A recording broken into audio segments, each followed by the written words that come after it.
Ini ini rumusnya ya. Ini jarang diketahui ini, tapi insya Allah kalau paham ini, insya Allah senang menikmati. Tapi jaga ya, ini rahasia di antara kita aja nih. Gini, dalam fikih rizki itu ada 3 hal yang pokok. 1, rizki itu akan diberikan. Rumusnya ya, akan diberikan saat ikhtiar kita keluar. Apapun jenisnya. Sudah jelas itu. Ya. Itu ada di Quran surah ke-51. Sudah? Di ayat 22. Wa fis samai rizqukum wa ma tu'adun. Dan di langit telah ditetapkan kadar rizkimu.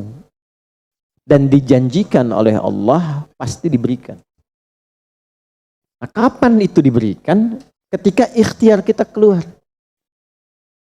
Jadi yang laki-laki, yang ikhwan ini, contoh ini, kita sudah siap saja untuk keluar, baru bawa map melangkah untuk menjemput rezeki Allah, ya, itu sudah ditetapkan keluar.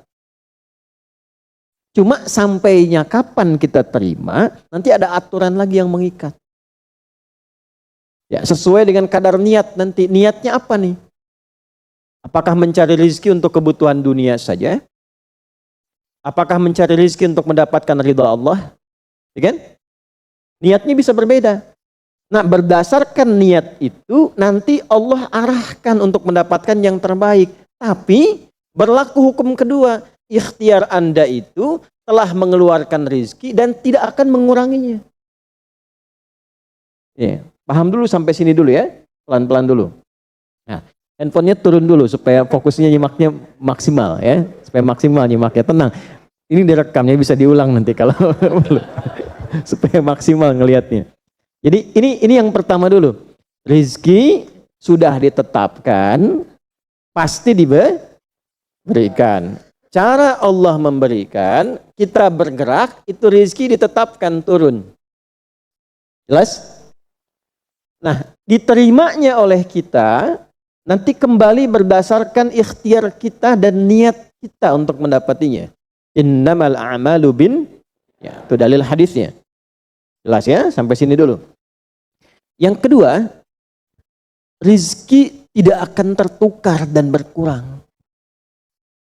Karena kadarnya sudah pas. Ya, tepat pas, tidak ada yang berkurang. Dan tidak akan tertukar. Kalau Anda yang berikhtiar, tidak mungkin datangnya ke teman Anda, mustahil. Kalau kita yang berikhtiar, tidak mungkin kepada saingan kita, itu mustahil. Ya, kan ada persaingan dalam bisnis kadang-kadang kan? Kalau Anda yang ikhtiar, tidak mungkin ikhtiar Anda hasilnya diberikan kepada lawan bisnis Anda, itu mustahil. Pasti jatuhnya ke Anda juga. Tidak akan ke yang lain.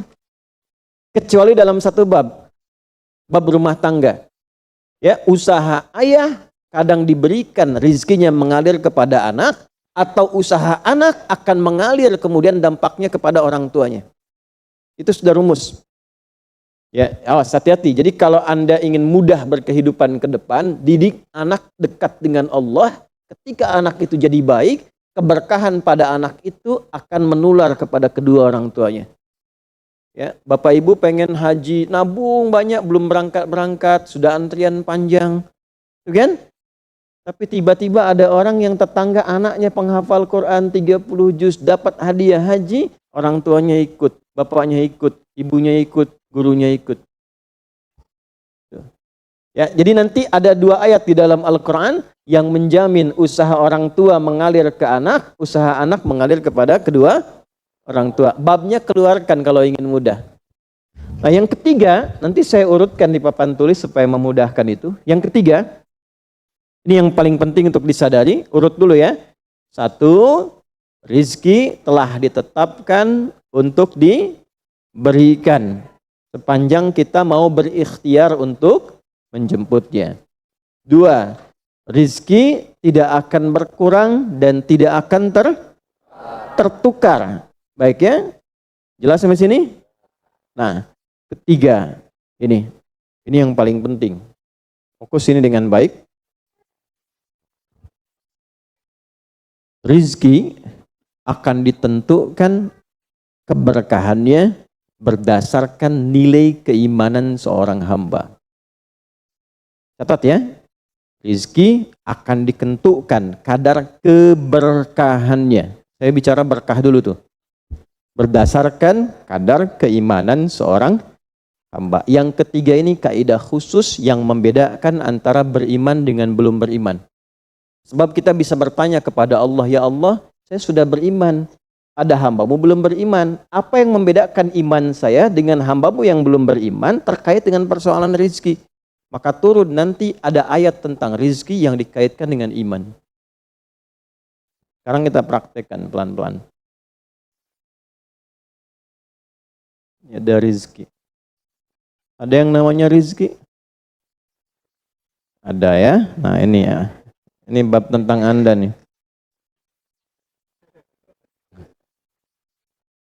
Satu, pasti diberikan sesuai kadar ikhtiar. Loh. Ya? Dua, sifatnya tidak tertukar. Ya, putri boleh tertukar, ada menteri yang tertukar, tapi tidak ada rezeki yang tertukar ya. Tidak tertukar sesuai dengan niat. Rizki nggak butuh alamat ya Pak. Begitu dapat langsung diberikan. Karena malaikat tuh kalau sudah turunkan nggak mungkin salah alamat tuh, udah tercatat semua itu. Ya. Tiga, kadar iman menentukan keberkahan satu rizki. Keberkahan rizki. Ini tiga ini. Ya. Ya, pelan-pelan. Ya, cara memahaminya bagaimana? Kalau ada yang bergerak, itu pasti rezeki diperintahkan ya untuk diturunkan. Tapi sekali lagi tadi, apakah itu akan langsung diterima atau nanti diakumulasikan, dikumpulkan, yang dengan pengumpulan itu di titik tertentu Allah berikan. Jadi kalau Anda misalnya belum dapat hari ini, belum dapat hari besok, sepekan nyari nggak dapat. Tiba-tiba bulan yang ketiga dapat dan gajinya begitu besar tawarannya. Bahkan belum mulai udah dikasih ya pesangon misalnya untuk uang muka banyak sekali. Nah, cara memahaminya bagaimana? Bukan berarti ketika Anda dapat di situ besar, itu akumulasi kumpulan yang telah dikumpulkan dari ikhtiar Anda sejak awal. Paham nggak sampai sini? Paham ya? Nah, kenapa ada hukum demikian? Masuk ke sini dulu nih. Ya, saya mau tanya sebentar. Bapak Ibu, yang para ayah dulu ya, laki-laki lah terutama. Kalau mencari rizki dalam konteks bekerja ya, untuk materi. Karena rizki itu nanti ada ketenangan, anak-anak, keturunan itu rizki juga. Dalam konteks mencari materi untuk makan, untuk minum dan sebagainya, saya tanya, untuk memenuhi kebutuhan hidup atau untuk mencari ridho Allah? Udah jujur aja, nggak usah. Bahas sini dulu. udah, wajahnya nampak kok ini. Saya tanya, untuk kebutuhan hidup atau mencari ridho Allah? Nah, ini nomor satu. Nggak mau kalah dua-duanya. Ridha Allah. Ini sekedar dunia. Pelan-pelan ya. Ketika Anda mencari rizki hanya untuk dunia, maka yang berlaku hukum dunia.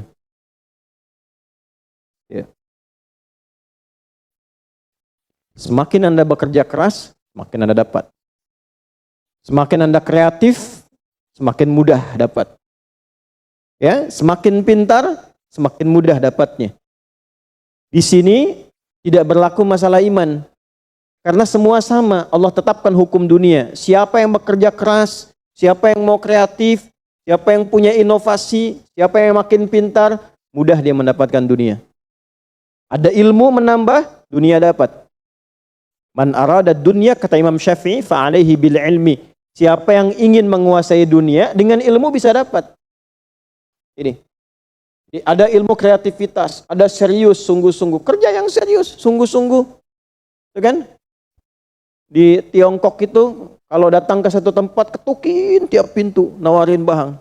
Ya, barang ditawarin, 1, 2, 3, 4, saking seriusnya. Orang mengerjakan apa, dia cari yang lain. Pernah dulu ada orang, bukan muslim, ke Saudi, mampir ke Jeddah, hanya untuk lihat jemaah haji itu beli apa. Setelah itu dia pulang ke Tiongkok, ke Cina, ya, musim berikutnya itu made in China. Semua buatan Cina tuh, yang tasbih Cina, yang sajadah Cina, dan harganya jauh di atas harga-harga standar. Itu tuh. Jadi kalau misalnya orang serius, sungguh-sungguh kreatif, inovasinya ada, bisa buat sesuatu yang orang lain nggak buat, dia bisa sukses. Hukum dunia. Gitu. Tapi semua apa yang didapatkan pun untuk memenuhi kebutuhan dunia saja. Nafsu ada di situ, persaingan ada di situ, ya, popularitas ada di situ. Makanya orang-orang yang kerjanya orientasi dunia itu pada umumnya, maaf ya, pada umumnya apa yang didapatkan hanya untuk memenuhi kebutuhan nafsunya saja. Selesai sampai sini. Nafsu itu kan nggak berhenti. Makanya perlombaannya berapa banyak? Ayo, siapa yang duluan dapat 10 triliun? Siapa yang duluan dapat 20 triliun? Dunia. Dan nggak akan berhenti. Begitu dapat, pengen nambah lagi. Dapat, pengen nambah lagi. Walaupun yang dipakai mungkin tidak sampai ke situ. Sekarang saya tanya Anda ya, mengumpulkan sesuatu yang tidak Anda gunakan, bermanfaat tidak? Ya. Ibu misalnya mengumpulkan kayu bakar banyak sampai seruangan masjid ini, Bu. Ya. Tapi yang ibu pakai sehari cuma 1. Ya, dikumpulin 1, 2, penuh, tapi yang dipakai 1. Tapi nggak pernah puas melihat, pengen lagi, sampai 10 masjid kayu dikumpulkan. Yang dipakai cuma 1. Nah, kira-kira perbuatan semacam ini bermanfaat tidak? Nah, jika ada orang yang banyak bekerja, hanya membutuhkan sesuatu untuk memenuhi keinginannya saja, ketahuilah Anda terjebak dalam kehidupan duniawi. Mohon maaf sebesar-besarnya. Jadi kalau bekerjanya hanya untuk tambah tabungan lagi, cek saldo, bandingkan dengan teman-teman, tapi dari apa yang dikumpulkan tidak membuat Anda lebih baik. Ya, yang paling bahaya tuh gini, pas sakit carinya obat generik. Padahal kayaknya minta ampun gitu. Ya, itu menunjukkan bahwa ada sifat dunia yang menguasai. Pada diri pribadi pun bersifat masih kikir. Nah ini ya, ini yang berbahaya ini. Ya, kalau bekerjanya nggak ada masalah, serius dapat nggak ada masalah. Cuma yang dapat ini mengeluarkannya seperti apa? Kalau hanya mengumpulkan, hanya pamer, hanya untuk update, dia mau menyampaikan dengan pamernya, pakai hukum dunia, nggak bisa disalahkan dalam konteks dunia. Walaupun secara moral dalam hukum agama ini tidak dibenarkan. Jelas nggak sampai sini? Ya, sekarang saya tanya, ada nggak orang misalnya OKB misalnya, orang kaya baru gitu. Nah, baru kaya langsung pasang status, ada yang begitu? Ya, dapat mobil baru pasang status, ada yang begitu? Nah, ini biasanya semakin banyak dilakukan terjebak dengan hukum dunia. Tugas kita mendoakan, bukan mencela. Oh pasti si itu tuh, bukan ya, jangan seperti itu. Ya, tugas kita mendoakan kembali dan sehingga dengan doa itu mudah-mudahan sampai kepada jiwanya untuk bisa berubah, sehingga diarahkan pada yang lebih baik. Tapi maksud saya begini, kalau ada di antara yang ngaji itu terpedaya dengan sistem seperti ini, dia bekerja, tambah lagi, tapi penambahan itu alhamdulillah tidak membuat kehidupannya lebih baik dan bermanfaat, dia terjebak dalam kehidupan dunia. Pada akhirnya berlaku hukum akhir dunia. Hukum akhirnya fana. Dunia itu kan punya dua arti, satu cepat, yang kedua rusak. Cepat, gak terasa, kayaknya baru kemarin kita ngaji ya, sekarang ketemu lagi. Cepat tuh. Ya ketemu teman, kayaknya baru kemarin main sama-sama. Ternyata sekarang udah punya cucu 4 gitu. Ya? Itu dunia tuh. Itu hukum dunia, cepat. Ya, cepat. Yang kedua rusak. Semua dunia itu akan fana, rusak, sifatnya hilang, habis. Kalau bukan kita meninggalkan dunia, dunia yang meninggalkan kita duluan. Ini saya sering katakan, ini ada gelas nih, menampung air. Airnya habis, didiamkan saja, jangan diapa-apakan. Ini kotor, rusak sendiri. Anda punya handphone elektronik, simpan aja, nanti rusak sendiri. Sifat semua dunia itu rusak. Ya, di sepanjang kita berada di dunia, tubuh pun gak abadi. Yang ganteng-ganteng akan hilang dengan sendirinya gantengnya. Makanya ibu kalau cari suami ganteng nanti rugi tuh. Ya. Baik, sama, istri juga demikian, yang perempuan demikian. Semua selama di dunia hukum berlaku. Nah, harta juga begitu. Saat dikumpulkan banyak yang dihitung ini, kalau tidak sadar dengan, nah ini poinnya. Kalau tidak sadar dengan ketentuan hidup yang benar, pasti penyesalannya di akhir. Karena semua yang dikumpulkan itu pada akhirnya akan selesai hilang. Minimal manusia yang meninggalkan apa yang dikumpulkan dari dunia ini.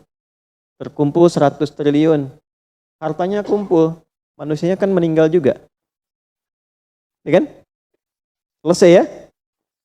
Ya, pertanyaannya, selama hidup yang kemakan berapa dari sini? Nah, ini yang kemudian dikoreksi oleh agama, dituntun oleh Islam. Tidak salah.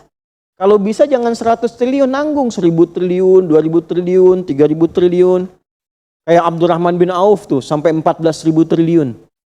Kalau dihitung dengan kurs sekarang, sampai 14.000 triliun. Tapi ternyata apa yang dikumpulkan itu membawa keberkahan untuk dunianya, plus membawa bekal kebaikan untuk akhiratnya. 1 dari 10 orang yang dijamin masuk surga tanpa hisab adalah orang paling kaya yang pernah hidup di muka bumi ini. Salah satunya Abdurrahman bin Auf.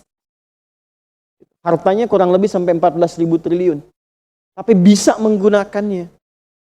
Dunianya sejahtera, akhiratnya terjamin. Jelas sampai sini? Ya, nah maka yang paling menentukan itu ini satu niat, yang kedua di sini aspek keberkahan. Dicarinya pakai iman.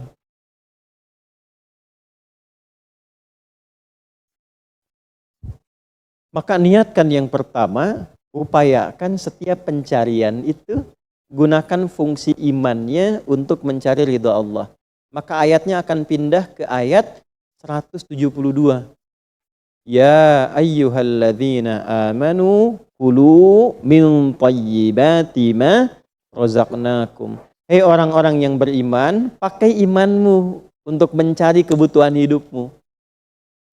Nanti aku siapkan, kata Allah, yang sesuai dengan kadar imanmu. Karena itulah kadang kelihatannya begini. Kelihatannya mohon maaf ya Bu, Pak, nggak dapat lagi. Padahal sudah tahajud malamnya. Udah puasa, udah baca Quran, lamar nggak dapat lagi. Ini nggak dapat lagi. Bukan karena ini Anda nggak bisa dapat, bukan. Karena belum cocok dengan iman Anda. Ini belum thayyib. Belum thayyib. Belum ada baiknya. Mungkin ada bagian dari usaha itu yang kurang cocok untuk iman. Tapi ikhtiar Anda mencari, itu oleh Allah ditetapkan. Setiap dia berangkat, tuliskan. Siap turunkan, siap turunkan. Cuma kapan diturunkan? Nah, itu kadang-kadang ada latihan untuk menguatkan keimanan kita. Sampai kita melewati semua perjalanan pencarian rezeki itu, baru diturunkan. Dan hebatnya, dalam mencari ini, Allah berikan bonusnya. Ada bonus pengalaman. pernah sakit, pernah capek, pernah naik ini, pernah naik itu, tanpa sadar itu yang menempa dirinya menjadi sosok yang lebih kuat, lebih baik, yang ketika rezekinya diberikan seutuhnya, dia sudah bisa menggunakan rezeki ini sesuai dengan pengalaman sebelumnya. Nah, yang mahal tuh ini. Makanya Abdurrahman bin Auf itu kan diambil dulu, dirampas hartanya, berangkat 400 km, jalan kaki, nggak bawa apa-apa, dipakai dulu ilmunya, belajar dulu jadi penyalur, dapat upah, dapat bonus dulu, baru dipakai lagi. Tapi perjalanan itu menempa hidupnya dengan iman sehingga jadi orang terkaya yang pernah tercatat dalam kehidupan di bumi sampai hari ini. Jadi kalau satu kali Anda melamar kemudian ditolak pekerjaan, jangan langsung simpulkan tidak diberi. Alhamdulillah ya Allah yang telah memberikan kepadaku rizki yang baru berupa penolakan ini untuk menguatkan iman dan mentalku untuk menjemput rizkimu yang lebih baik daripada ini. Jelas ya? Nah ini poin-poin ini yang mahal. Nanti kalau sudah dapat ilmu ini, yang lainnya akan lebih mudah. Nah, jadi jangan disimpulkan, ya Allah aku sudah ngaji, aku sudah tahajud, kurang apa lagi, sampai hari ini aku belum dapat. Nah itu sesuatu yang tidak tepat untuk keluar, tapi juga bisa dipahami karena boleh jadi belum mendapatkan pencerahan sesuai dengan bab rizkinya. Nah pada akhirnya dikembalikan, kalau sudah dapat itu ditanya balik oleh Allah, itu mau dipakai apa? Toh pada akhirnya aku yang cukupkan. Ya, falyanzuril insanu ila ta'ami. Yang pertama kebutuhan makan kita pastikan dengan baik. Allah yang kasih, masa digunakannya untuk mencari yang tidak baik? Jelas?